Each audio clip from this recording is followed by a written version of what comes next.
Seth and Mike, this gets back to sort of using deterrence and how does the chip sort of policies that the U.S. adopts create a deterrence? Well, I mean, this is one of the interesting ideas that's floated out there for deterrence is just making it very clear to the Chinese that if you invade Taiwan, we're going to blow up TSMC.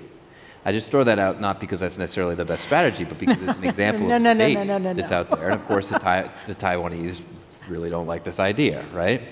So as we think through what this strategy needs to be, we've got to think, again, about the sort of second and third order implications here of where this leads us.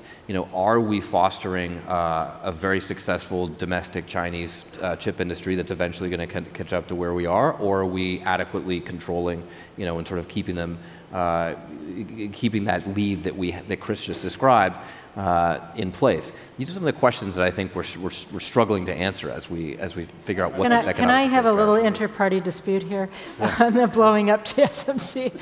If you do that, you have a $2 trillion economic impact on the global economy within the first year, and you'd put manufacturing around the world at a standstill. I mean, this is a terrible idea. I'm not promoting the idea. I'm not promoting the idea, Michelle. You're just saying making the threat. What I'm saying is these are some of the things that are actually actively being debated amongst U.S. policymakers. And by the way, if China takes over TSMC, whether it's a Hong Kong style takeover or they take over by actually invading and are actually able to capture this thing intact, we could very well face the same level of economic consequences, not globally, but for the United States.